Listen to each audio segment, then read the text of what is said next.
They're going to just say, well, I don't take Medicare Advantage plans. But now you say, hey, but it's that $250 per visit out of pocket if you want to work with us that we mentioned before. Medicare was covering it before, but if you had owned it for years before. Within the last year, we have one right off the exit next to where I live. We go in there. I love the food. I love everything.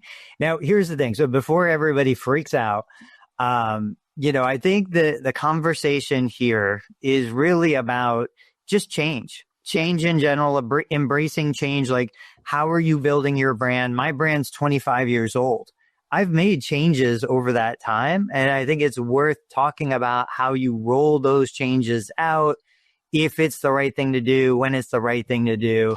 But for you guys, I don't know, my news feed it's like the Coldplay. Now it's Cracker Barrel. Like, every other video is about the Cracker Barrel rebrand. Are you guys getting that, or is it just me because I'm clicking on everything? I mean, I think as soon as you start clicking on it, it starts showing up more, and the more you click on it, the more, the whole nine. So, I think, did you guys watch the movie The Matrix, right? Sure. You must have seen The Matrix. Yeah. So the idea is human being, spoiler alert, I think it's like 30 years old. I don't think I have to say spoiler alert anymore. Human beings are batteries that power AI and whatever. And they have to put them sort of in this like alternate reality to keep them alive and keep the brain stimulated. And Mr. Smith says, we gave them a utopia first. Why wouldn't you? Just keep them happy. Humans rejected it. We dislike perfect. We like complaining. We look for the edges, the threads, and we pull. We pick scabs. We're just weird, right? This is the next thing to complain about. Like, we love to like throw virtue on the CEO of Astronomer, right? Like, he's at a concert with someone, like, look at that guy. And the funniest part is, I mean, how many times do you see a senator waving their finger and then get busted for the same thing they're waving their finger about like 6 months later? We love doing this. So I think it's funny. That's why we do it. I think the last time I thought about or went into a Cracker Barrel was 7+ years. I don't remember. I think it's a brilliant model. It's a store with a restaurant behind it, or a restaurant with a store in front of it. You've got to walk through the store, and that's a money-making machine. More stores have sort of done this, but not to the level of Cracker Barrel. Dave, like Cracker Barrel in Brooklyn?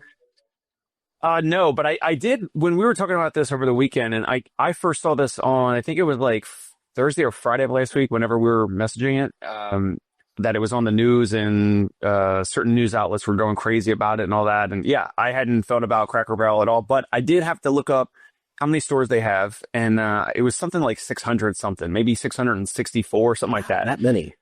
And there was a pretty cool graphic. I don't know if I shared it with you guys, but it showed like where most of their stores are. And it was like 50 or 60 in like Florida and Texas and Tennessee. So obviously, like a lot of the southern states, I think there were maybe 9 or something in New York State, which is not that much because of how large New York State is. So I do understand a little bit of where I think Tony or some others were coming from in terms of like, they had a customer and it's kind of in certain pockets of the country. And my thought is just like, first of all, logos change. I gave an example in the DMs of the Starbucks logo evolution. If a company can go from having a logo with your words on it to eventually a logo where there are no words, for example, all the Apple stores, where now it just has the picture of the Apple on the front of the Apple store itself, you know what the Apple store is. Starbucks, they dropped Starbucks Coffee Company, the actual text from their logo, and McDonald's has done the same. They went from having McDonald's on the red and yellow logo to more of the logos were just the golden arches. And so I just think it's the evolution of just large corporate companies as they kind of evolve a logo. And oftentimes when they evolve and change design of a logo, it's usually doing less on the logo instead of adding more things to the logo, if that makes sense. Yeah. And so I understand, like, if Cracker Barrel is trying to move away from their ideal target customer, then I think that is potentially, silly, or maybe doesn't make sense. However, if their whole intent around this was to go after like a younger or more progressive customer base who maybe has more discretionary income to spend there, maybe if they did that with their research and all that, then that's when it would make sense. Because with all these corporate companies, the financial motive must prevail. All they care about is the financial motive. Obviously, they want to have a great product and service. They want to have a great team, great culture, all that. If you have all that, then maybe you make some of these moves. But that's kind of my initial thoughts and takeaways on this whole thing. So let's talk about that, because that's the direction I wanted to go. I look at my clinic, I look at my layout, and I've shared this before. Like we're serving the Cracker Barrel community. My city here, Monroe, this is the last clinic we operate. It's pretty much like a bunch of people that grew up locally. They had farms. They worked on the farm. They work in steel mills. They work in manufacturing. And if I me personally wanted like a really high-end clinic with high-end finishes and beautiful design and aesthetic, and I wanted to be that third space like Starbucks created, I don't think this community would feel comfortable with that. Now, to Dave's point, if I wanted to try and move toward a cash-based model, if I wanted to be able to justify $250 or more a session, if I wanted to move toward people who have that discretionary income, just 5 miles down the road is a city that's more urban, that has more income. There's lots of engineers, lots of P&G employees, Procter & Gamble, General Electric, like all of that. I think the smart move would be not to change this clinic into that clinic, but to go open another clinic. And I think this is where Cracker Barrel ran into problems, is if they are like removing stuff from the walls and changing the aesthetic of the interior of the restaurant, also, the culture of corporate Cracker Barrel trying to come down into what the employees are doing, it doesn't make sense to me. Just go start a new restaurant that embodies that culture and that theme. Don't try to change what you've already created that was successful. Yeah, car brands do the same thing, right? I mean, a Lexus is essentially an amped up Toyota, and a cheap Toyota was a Scion. Like, so they understood who their market was. The person needs to go from A to B. Well, I can do that with a bicycle or a pair of rollerblades or a cheap car or an expensive car. I'm not going to pay a ridiculous amount of money for a Scion. Or maybe I would. Maybe I'd buy a stock Scion and I'd modify it. So yeah, I think if you were going to create a spinoff, because you have this legacy with this brand, I don't know about changing the logo. Like, to be honest, like, we can't do it now, and I'm sure they did, but take 100 people in a room and say, describe or draw the Cracker Barrel logo. I would have drawn a barrel. In my mind, I did not see a guy there. Or I thought it was a rocking chair, because that's their whole thing, right? It's a country store and a rocking chair. So I was like, Cracker Barrel. I know it's like mustard colored logo and a barrel. That's what I remember, right? But like, to the people, but I'm not the target audience at all. So I understand that. I'm the last person, maybe not the last person. Maybe I'm aging into that audience in 5 or 10 years. But yeah, I mean, if you wanted to create that new aesthetic, why didn't you just do that? So taking this into the PT world, and the reason why we're having this on the show is, okay, so what are we talking about if we take the brand of PT? Are we going to try and bring it into, 2025? I always bring this reference up. We started as reconstruction aids. We were told what to do. We want this ultrasound at this intensity for this many minutes. Now we've got doctors of physical therapy that are so far removed from what physical therapy came from. Are we going to try and change what we are delivering, or just create a new brand? Step away from, for those of you who want to, I don't want to. I am happy to do whatever needs to be done within the confines of insurance. It's easy money. It's super straightforward. But for those of you like Dave who wants to go beyond what we've always done, I don't think it makes sense to try and change 100 years of history. Just create something new. Like, don't even bother to drag everybody out of the past. Cracker Barrel physical therapy. You don't even notice the fact that he's got 3 legs. 2 legs and a prosthetic, maybe? Yeah, I thought I was thinking. I mean, Cracker Barrel would be a great name if you wanted to start a chiropractor office in Florida. That's just they could have a chiropractor in the front in the store. Yeah, crack on the way in, crack on the way out. Like, what do you need? Helps with digestion. You guys remember the Simpsons episode, right? Where he like falls over a trash can. No, I don't know that one. What happened? Oh my gosh. It's one of Tony's favorites. What's Later, go Google search it on YouTube.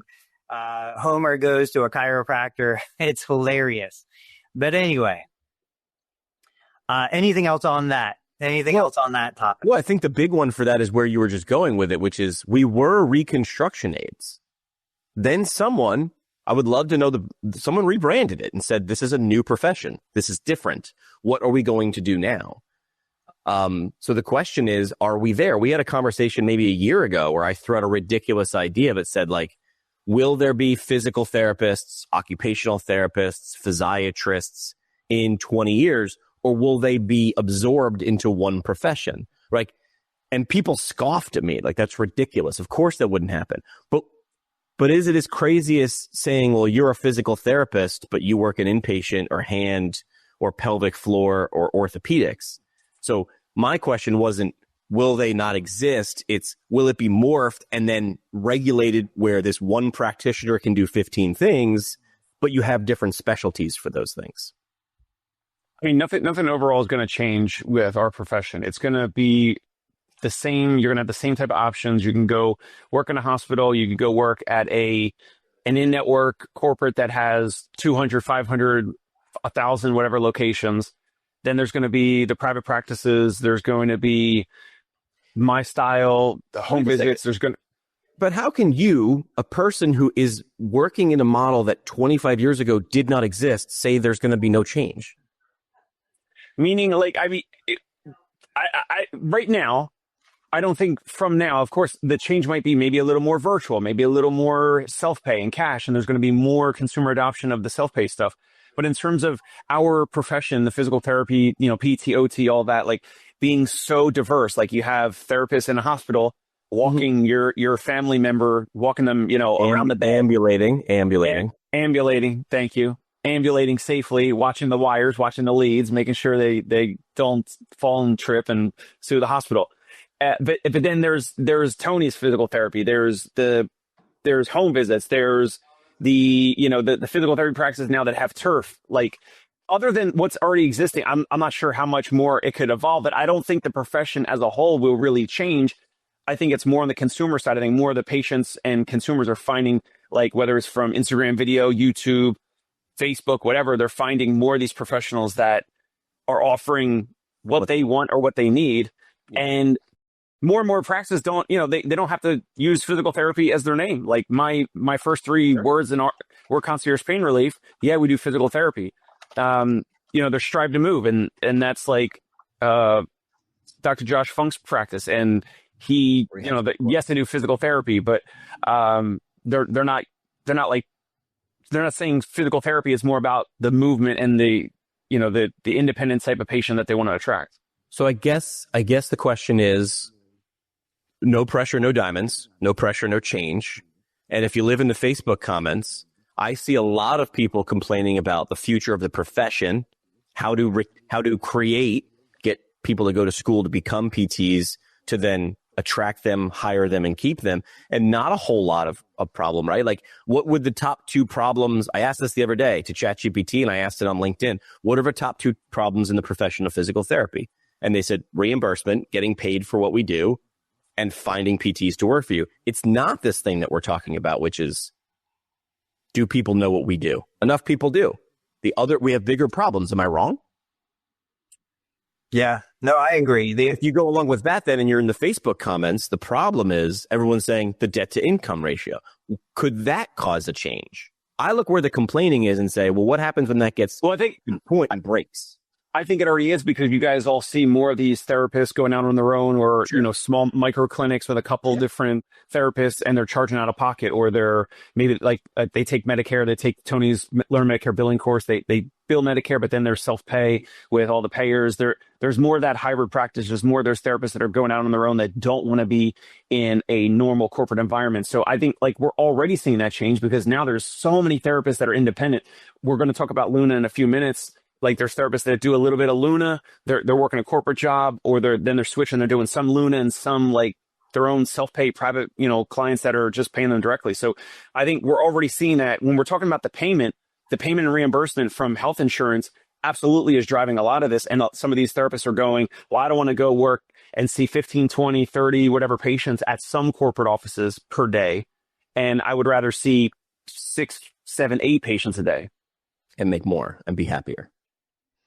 The Luna thing is interesting. Jimmy, if you have the image, I commented on that post because this plays right into what we're discussing, like changing the brand, changing the model. We know collectively, we understand what people want. And then Luna comes out with an ad. Well, I think it's an ad that basically says, hey, you can have your own personal stretch coach covered by Medicare. So this is, branding or marketing in true terms. Like clients don't care about physical therapy, but all of a sudden you hear stretch coach and it's a buzzword right now with Stretch Lab and all of the other franchises that are coming out. I thought, not really, but why wouldn't therapists embrace this? Why wouldn't they say, yes, this is awesome. We're going to show patients and consumers what we can actually do. Everybody hated it. Nobody liked the idea. Now, I understand I think they were, my understanding, they were offended. They didn't want to be considered a stretch coach because you don't have to even go to college to be a stretch coach. Do you have that image? No, I'm looking for it. Wait, is it that one? No, it's not it. No. He's a post from Marcy something. Yeah, which Marcy does a great job. She works with Luna. She brings her Medicare patients onto the Luna platform. She's a big fan of Luna, but she didn't like the way Luna was kind of saying that we are now stretchologists, not physical therapists. But this goes back to the therapists who do LSVT, the therapists who do Rocksteady, the therapists who do all sorts of other stuff. They take it. You can do it in a compliant way under a Medicare plan of care, but they don't want you to call it something else. They want you to call it what it's branded as. And my thing is, we go back to Jimmy said something that drives me crazy. Therapists want to get paid more. Therapists want to get paid more for what they do. They ignore the fact that, you're getting paid to do what the payer wants you to do. And so something like stretching, we have clients all the time that come in here for their physical therapy and then go private pay for stretching down the street. Why are we not embracing this? Why are we threatened by it? Even when we are the ones delivering it, we still freak out about it. Yeah, here's a screenshot. All right, Jimmy, check this out. I want to hear if Jimmy thinks that, Jimmy, do you think this ad is kosher and okay, or is it misleading? In what way? Okay, so Luna brings one-on-one physical therapy to your home, covered by Medicare. Feel stronger, more independent, and get the care you deserve. At the bottom, put that picture up. At the bottom, it says your personal stretching coach. Yeah, that is where people lost their mind. Not just your personal stretching coach, comma, now covered by Medicare. Yeah. There's no way this is covered by Medicare. Oh, really? Is it?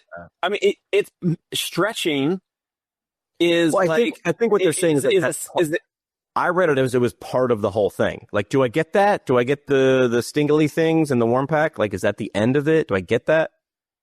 Because that's what they're kind of looking for, right? Well, they're presenting an ad because they know what consumers want. Sure. Now, Tony, on another episode or many other episodes, Tony will lay out the actual definition of what's covered under Medicare guidelines.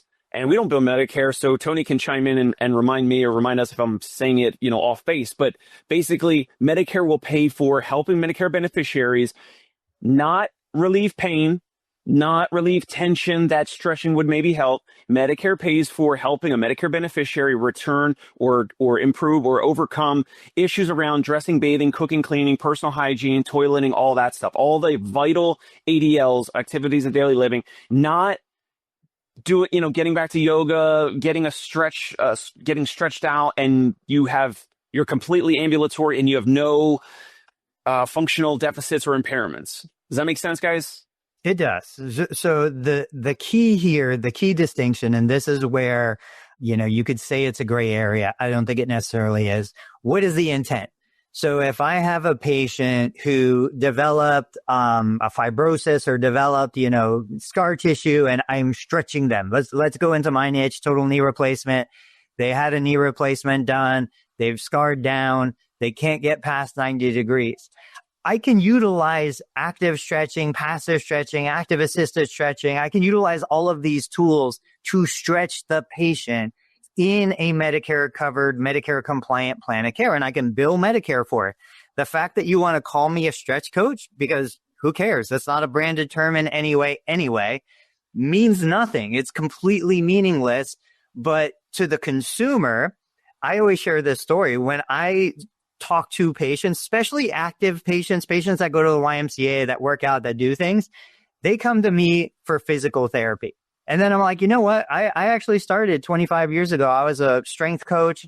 I was a personal trainer. And then I became a physical therapist. You know what happens? They light up. Their eyes get big. They get excited. They get a big smile on their face. They're like, oh, I didn't know you were a personal trainer. Like personal training was 5 levels above physical therapy. And that brings buy-in. That makes them excited. That makes them feel like they're getting free personal training paid for by Medicare. So this is just direct response marketing. This is just sales. Yes. Jolly Ranchers are a fat-free treat that you can have, a banana is a gluten-free treat that you can have. Why would you say those things? Because it's just the branding in the words. But the idea here is Luna identified, hey, stretching is a big trend. Physical therapists can stretch you. It's no different than saying free massage paid for by Medicare, because massage is a modality that physical therapists can use. And it's more appealing to a certain demographic than manual therapy. People don't know what manual therapy is. But you just mentioned a few minutes ago that some of your insurance or Medicare beneficiaries come to your office for covered services. You guys, your practice bills Medicare or the in-network insurance. And then you just said 3 to 5 minutes ago that then that same individual drives down the street and pays out of pocket to go to some stretch lab, correct? Correct. Luna is trying to capture those individuals that are paying out of pocket, whether they have actually medically necessary issues or not. Yes. And they know that those folks, like, hey, if we can get these ads in front of those consumers might say, oh, well, it's my copay, or so it's cheaper, or maybe it's even free.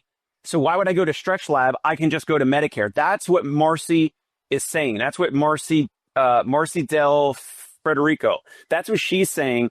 That is, I agree with her, because we talked about, I've mentioned so many times on the show that like so many physical therapy practices will see a patient, bill for Medicare or in-network coverage services, but the person wants to drive the golf ball another 50 yards. Like it's truly not medically necessary. But then, like Tony said weeks or days or months ago, that then in the note, the physical therapy note will say, oh, we helped them with dressing, bathing, toileting, and all this type of stuff. But many of these folks are not actually appropriate for insurance or Medicare covered services.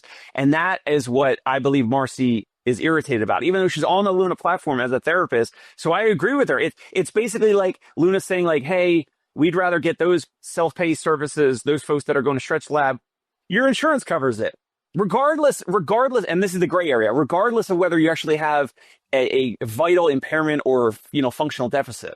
No, I don't think it's gray. I think it's either fraud or it isn't. Like, so you just said someone went there. So then it's fraud.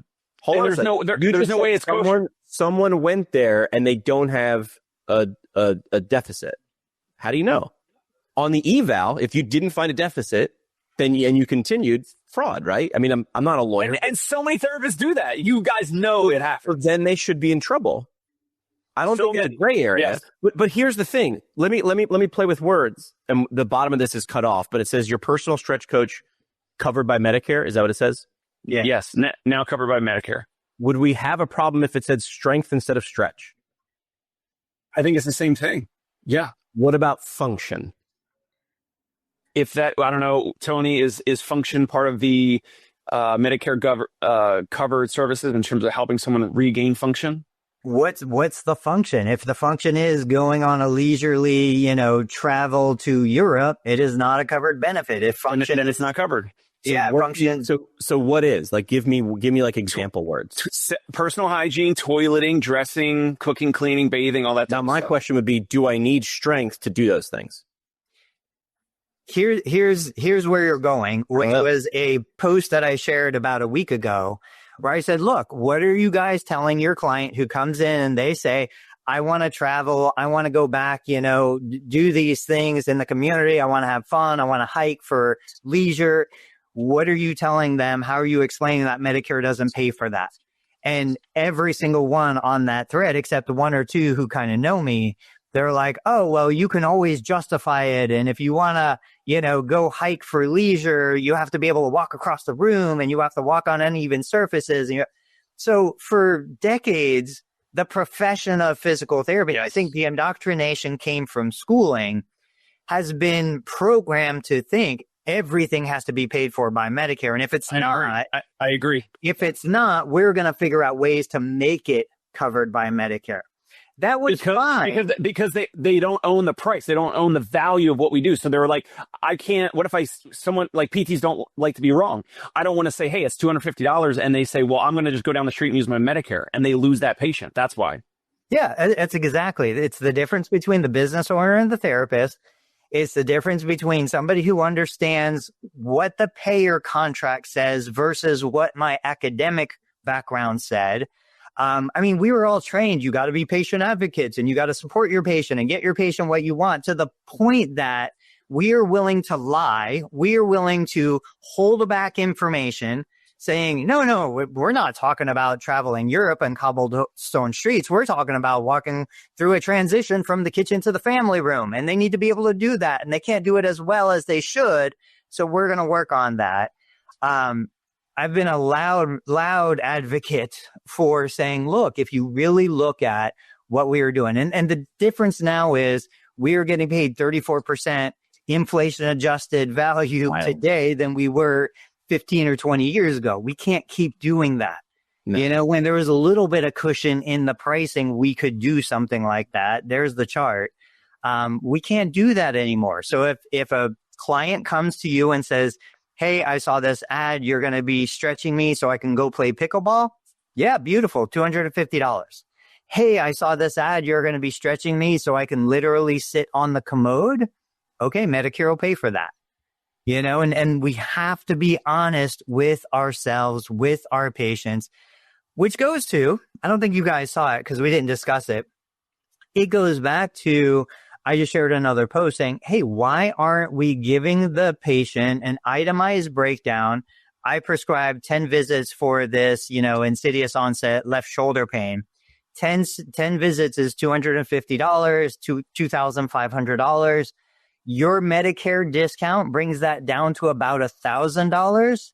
And with your current Medicare coverage and the supplemental you've been paying for, you actually have zero out-of-pocket cost. So what would have been $2,500 for 10 visits, amazing, you get it for zero out-of-pocket cost. Now, that being said, I do recommend you might want to consider some of this equipment. Here is an ice pack and a TENS unit for $100, or if you want to upgrade a little bit, you can go to this device for $300. Or if you really want to prevent this from happening again, I would recommend you get this elliptical with the upper extremity reciprocal motion, which is about $1,000. But look, you just saved $2,500, $1,000 investment for the rest of your, 20, 30 years you're going to be alive. I think it's totally worth it. Yeah, I think this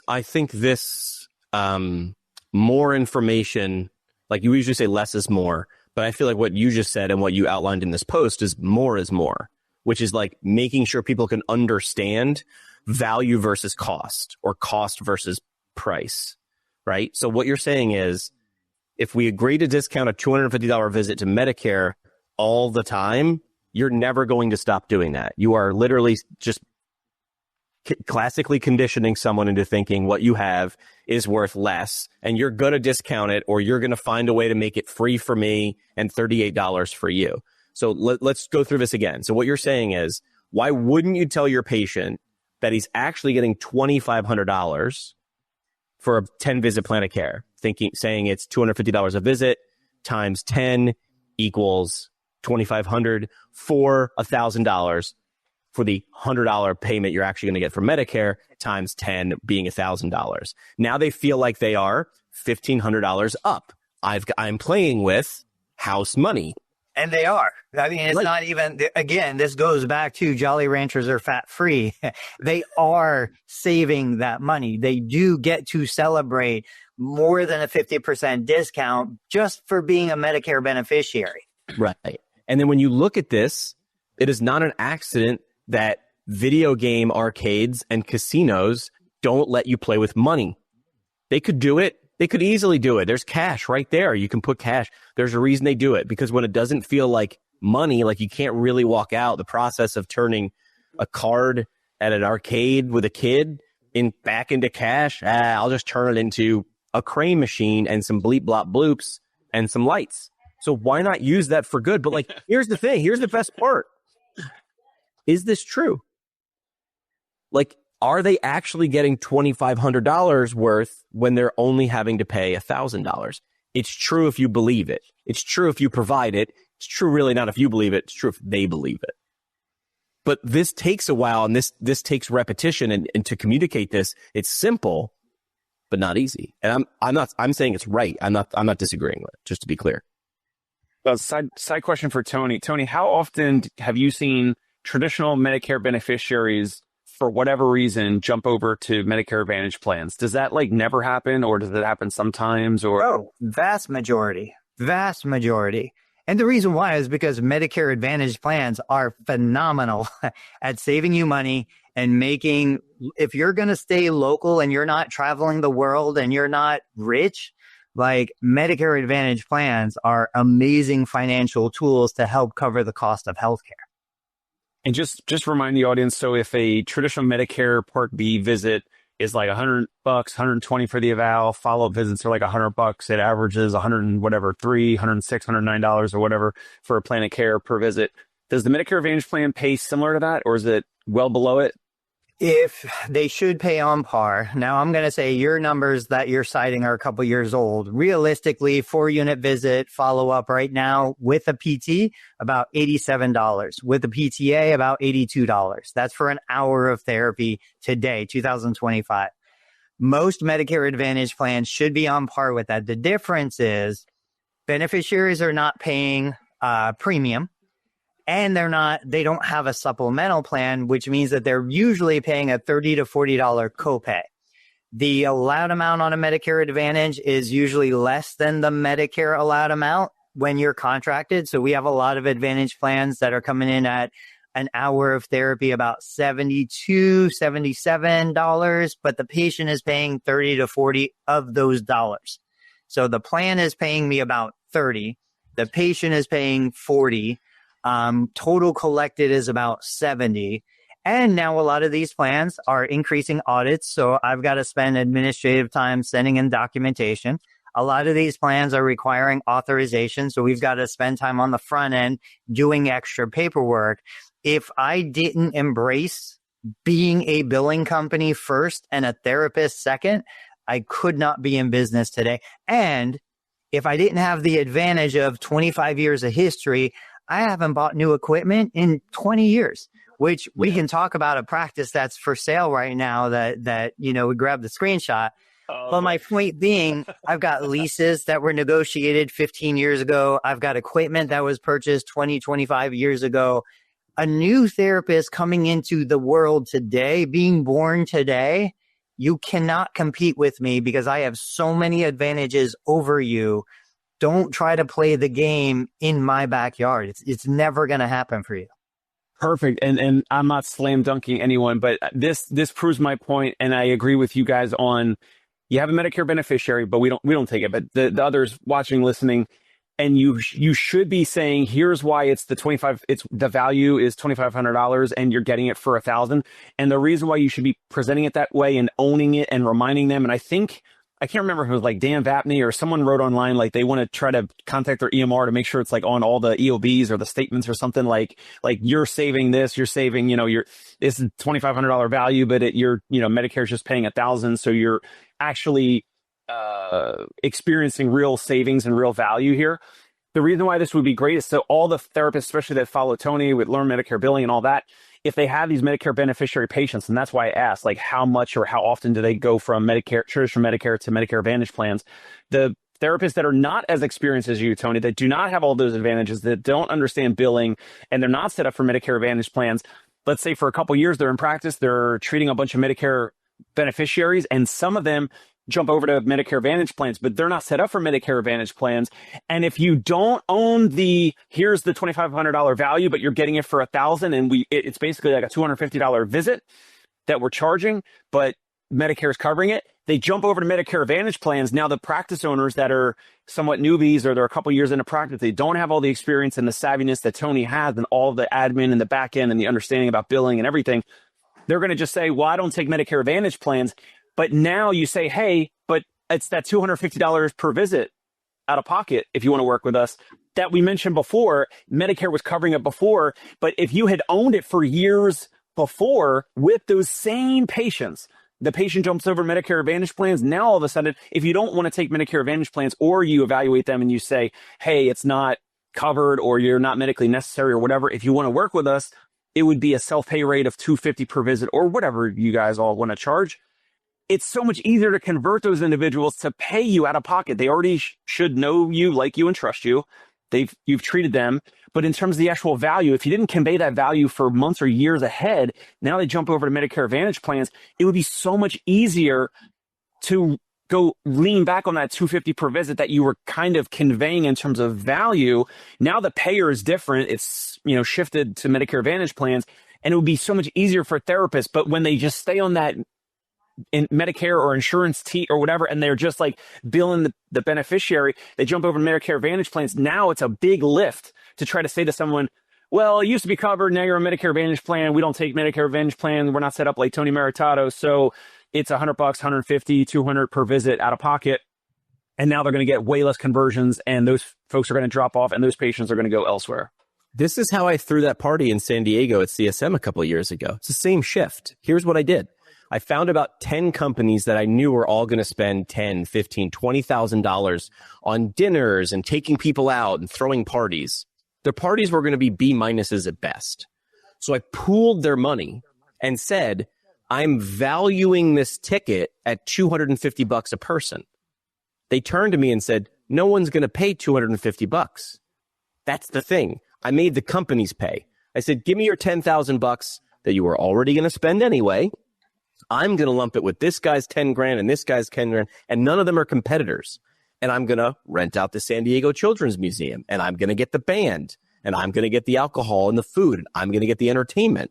And then I'm going to give you tickets. So if you gave me 10 grand, I'm going to give you 40 tickets. Well, how'd you get that number? 10 grand divided by $250, 40 tickets. Now your job is give me the check,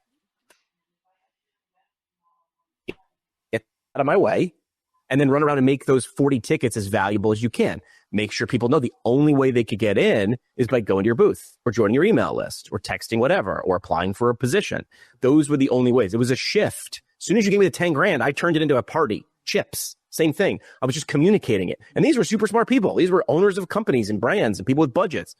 And I did it right in front of them, and I was super transparent. And when I laid it out that way, like this, they were okay with the two sides of a scale. They were like, yeah, okay. So hold on a second. Now keep in mind, I made no money from that because I was doing it because at the end, whatever I made and whatever I spent, I took the difference and let people give it to charity. Jimmy, you took it big. It's all good. I'm okay. I should have. I didn't even put my logo on the party when someone pointed out, like, where's your logo? I was like, you know what? This isn't about, it's amazing what happens. Franklin said, it's amazing what happens when no one cares about who gets credit. But it's a shift, right? It's a shift in understanding. This is simple and not easy. Doing it right now will not change anything. But if you do it right now over time, what we're just talking about, it compounds. Now, I think what's important in this and the theme of today's episode is kind of how business owners are thinking about business versus how clinicians are thinking about patient care. This language is as valuable for the therapist to understand as it is for the consumer. Yeah. You know, as the therapist, if I know patients aren't paying anything, I don't care. Like, if you're not happy, who cares? Leave. Like, you're not paying anything anyway. But when we switch this over, when I started showing therapists who work for the hospital, do you guys realize like a unit of therapeutic activity is almost $350? You guys are charging $300. Tony froze. He was so excited. He's frozen on your screen, right? Yep. Yeah. He'll come back.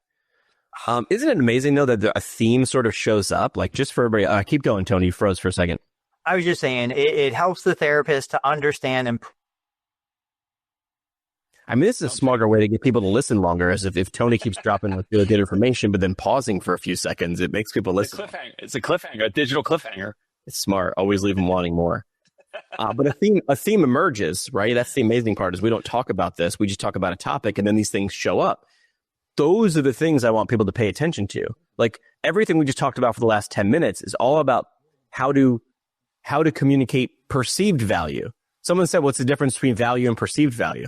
And then someone was like, well, it's what people are like. No, they're the same thing. Perceived is redundant. It's value or not. There's two kids, and I call them kids because they felt super young.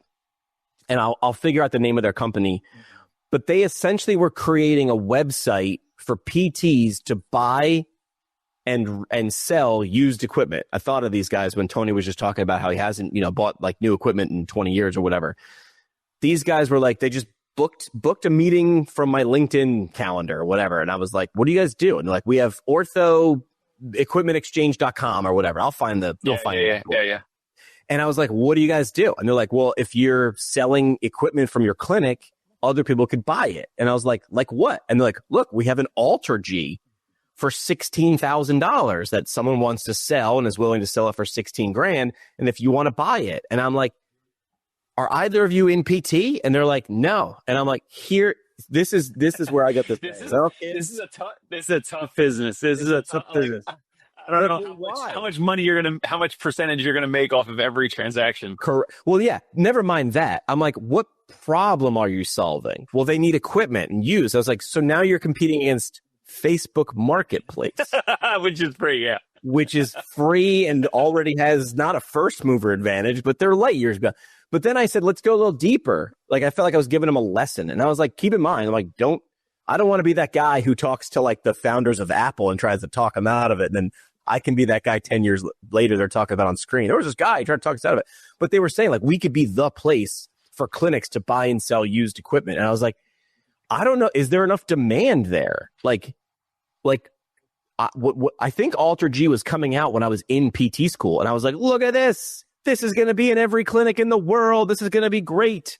And then my professor sat me down and said, come here, child. How much does that cost? I was like, doesn't matter. It's going to be so great. People will pay anything. And like, will they though? Because of the discussion we just had, people think it's included, but it wouldn't be. And then an AlterG was, I don't want to quote it, but $20,000 more. I don't remember what an AlterG costs. And then I just simply broke it down for these guys. If I'm a clinic owner, I'm thinking, how many running treatments do I need to do and charge extra for to break even on this?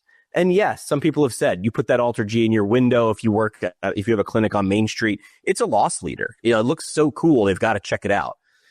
$20,000 for a loss leader is tough, right? Free massage gun with purchase of a 20 session package might be a little bit more palatable. So I don't know if I talked them out of their business model, but I definitely shined the flashlight on the lack of problem. But yeah, and the challenge with that is like, are they going to manage the actual physical items? Like if Jimmy, you have a treatment table and I want to buy it. And I'm like, well, we're haggling and you send me pictures, but like how are they going to ensure that Jimmy sends it to me and like there's going to be some layer?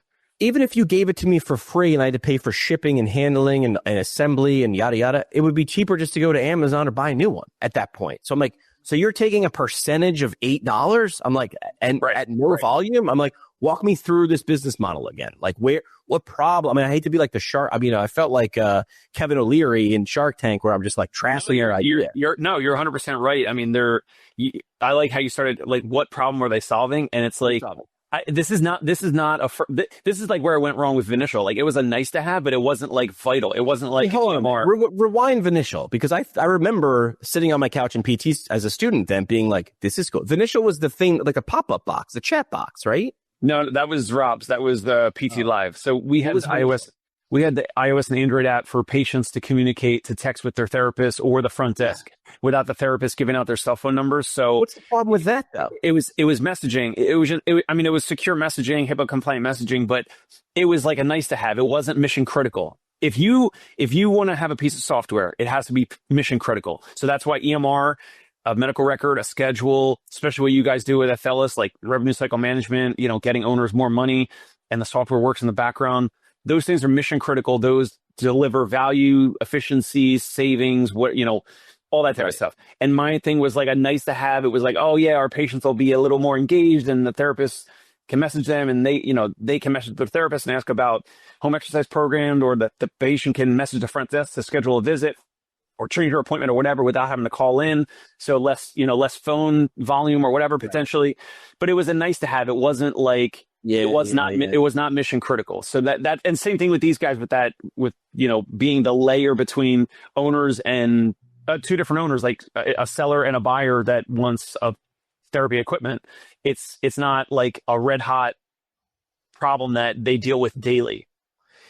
Let's look at this in a different light. Let's change the subject. I think Tony had a patient come in, so he might have to just dip for the rest of the show, but we got 15 minutes left. AI Scribes feel like they were nowhere, and then they came on the scene 8 months ago. I feel like, is that the timeline? About 8 months ago? Something like that. Yeah. And now Epic, and of course these EMRs are now announcing. This is we called this. I mean, I hate, just it's a pattern, so we're able to call this, right? We said you're either going to get bought and absorbed, or you're going to stay independent and you're going to get smoked because an EMR or a tech company is just going to develop their own. They're going to buy someone or hire a bunch of people who created it.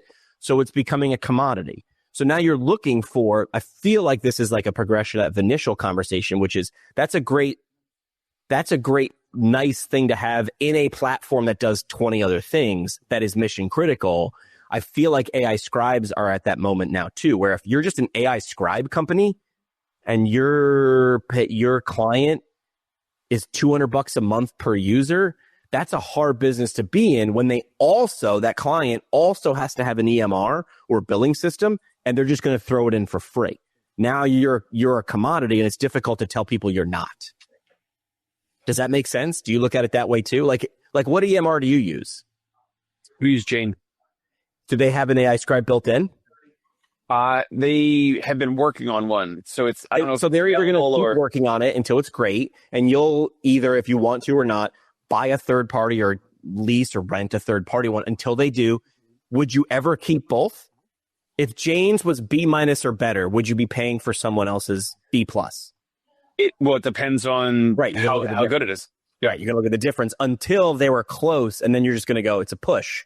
Why am I doing then at that point, then it's a commodity. Then you go with the cheaper one. Right. So we were. How did we get on this conversation? Oh, we were talking about like Vinicial. It wasn't mission critical, but if that app was part of something, it would be a nice tool. Oh God, I hate this analogy. I can't believe I'm about to say nice tool in the toolbox. No, but yeah, for sure. Yeah. No, but so Tony, to catch, I don't know if you heard, but like Jimmy was talking about this company that is trying to match, trying to help people with their therapy equipment. So owners that are selling or they're closing down or whatever, and it wasn't a big enough problem. Yeah. Yeah. And honestly, that's the problem with therapy. Most of the time, it's not a big enough problem. My shoulder hurts. Okay. Who cares? Like, I still do everything I need to do. It's not a big enough problem. And if we want to keep trying to get paid more, we need to solve more real problems, more urgent problems. Now, I'm talking from my perspective, outpatient ortho, people are driving themselves, bathing themselves, feeding themselves. Nobody cares about paying more just to stop some shoulder pain. But if you had a stroke, if you had a brain injury, if you had, you're in pediatrics, like there are so many aspects to the profession that are truly high value. Last weekend, I visited 3 different assisted living / facilities for my dad that also had memory care, because that's, of course, potentially the next step. Just don't know when. I saw 3. After the first 2, I was like, do we need to see 10 more? Lucky I did, because this third one was all memory care. All 3 of them, I could just regurgitate the pitch right now, right? And I had with me a former nurse who now helps me sort of like navigate some of this. She's an elder care advisor for my dad. And she asks about staffing ratios and training and yada, yada, yada. To me, table stakes. Does anybody walk in and ask you where you got your DPT or how many No, they don't. Table stakes. I need you to know your stuff, right? I'm looking at it completely differently, right? They keep asking, what is your dad like? Oh, he likes the Yankees and golf. I'm like, dude, I can solve that problem. I'm going to get him YouTube TV. Don't worry about that. The thing I'm looking for, none of them brought up. Does this place feel creepy? Does it feel dark and dank? Is my dad going to be pissed off that I put him here, right? And that's how I feel, right? As a son, that I'm putting my dad here. I'm using that word intentionally. I'm looking at that, right? And I saw 2 places that I would not want to spend a night, and a third that I was like, I'd hang out here. But none of them advertised that. They kept advertising nursing and staffing ratios, and our chef is great. Well, that is another one. My dad does complain about the food, but the food just needs to be a B- or better. It has to be okay. The other stuff, who are the other people, right? Like what does it look like? But that comes back to video that we've talked about a lot. Correct. What does it look like? What does it feel like? None of them experience that. And I'm the decision maker. They kept talking to her. I'm like, okay, let me see it. I'll get all this later. If it's creepy and you have great ratios, I don't care, right? I need a B- or better on the table stakes. I need the other intangible stuff to blow me away, because I got to convince my dad. Help me, help you. And only 1 out of 3 did. I know we're running out of time. Dave shares an awesome video. I can't get it out of my head. It was a client of his showing off his sleeve tattoo. He had the American flag. He had the bridge. He had the firefighter, and the fire truck. And the way he explained, like, the meaning of the tattoo. First thing that popped into my mind, I was like, how the heck does this guy afford Dave's services? But that's awesome, because what that means is that golden ticket. It was golden ticket. Go ahead. It doesn't matter that I don't know that. If I was a potential person sitting at home, and listen, I've got 2 firefighters in the family, like, they make a boatload of money. They make a ton of money. So first I was like, ooh, this is going to resonate with a certain key demographic that I think is ideal for what Dave is doing. 2, it was so like moving and touching firefighters and Americana, and emotionally I felt stirred watching that video. I thought it was awesome. I just thought it was great. So good job on that. Thank you. And when I posted it, I don't know if you noticed, but when I posted it, I added him as a, what's it called? Collaborator. So now, and now it's up to that user to accept or not. Mm-hmm. And he accepted it. So now that post is on his account, and he's still local, but he's got, I don't know, 3 or 4, 500, whatever followers, like not crazy big, but it's just more exposure. And the caption of the post, your boy's got a call to action at the bottom of that caption, and now it's in front of his people.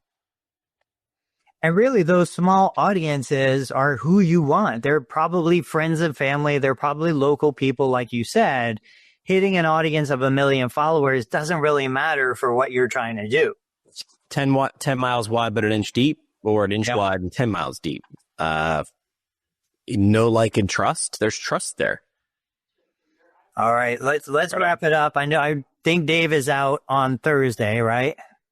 Yes. Yes. Okay. So Jimmy and I are holding down the fort. I don't know if we're going to bring in a guest or not, but parting shots for today's episode. language means a lot. Like the words we use, even Jimmy had to explain to me what memory care was, because the idea that it conjured for me was like, oh, they're going to work on memory. They're going to work on cognition. They're going to, like, I thought it was a service around. That's what I thought. Yeah, but in reality, it's just another way to say, hey, people who have confusion and cognitive decline need some extra help. We're going to provide that extra help to keep them safe. Completely different from what I was thinking based on the words. This is why those ads were on Saturday mornings. And I think I forget her name. She was like a news broadcaster 20 years ago or whatever, but she does a place for mom. Because that's what you need. You need a place for my mom. And that will never age out. That name will never age out. Yeah, that's the company name and the website URL. Like, what a genius name. Right. And well, why wouldn't you have a place for parents? Well, 80% of people in those facilities, I'm making up numbers, but about like what I've seen, it's mostly females. It's mostly people trying to figure out what do I do with my mom? I can't live like this, and take care of her. So understand what your ideal customer is Googling. It's not the mom. It's the daughter, but she's not typing daughter looking for help for mom. So I'm looking for a place for my mom, and it gets your attention right away.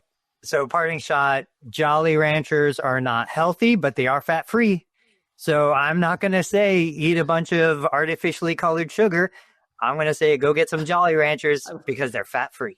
I was in New York City in a supermarket once, and this Australian couple stopped me and were like, we need to ask you, what does kosher mean? And I'm like, it means cool. And then I'm like, oh, wait a minute. No, hold on. They're looking at it on the label. And I'm like, oh, it's the Jewish religion, and it says that it meets these. And they were like, oh, so it doesn't. And I'm like, no, you're good. It's kosher. It's food that was blessed by a rabbi. It's very complicated. Yeah. Right. I'm like, but I had to explain that to someone. So words but that's smart. Throwing kosher on your packaging in New York City. If it's not there, you might exclude a large portion of your audience. If it's not there, you got to know your niche. Takeaway, parting shot. Who cares about evolution of corporate logos? If that's what they want to do and they know their customer, they know what they're doing, it's all planned out. But the Luna thing, I see how it ruffles feathers. I don't fully agree with it, but it's a business move. They're doing what they're doing to get in front of more patients and more clients. And that's it.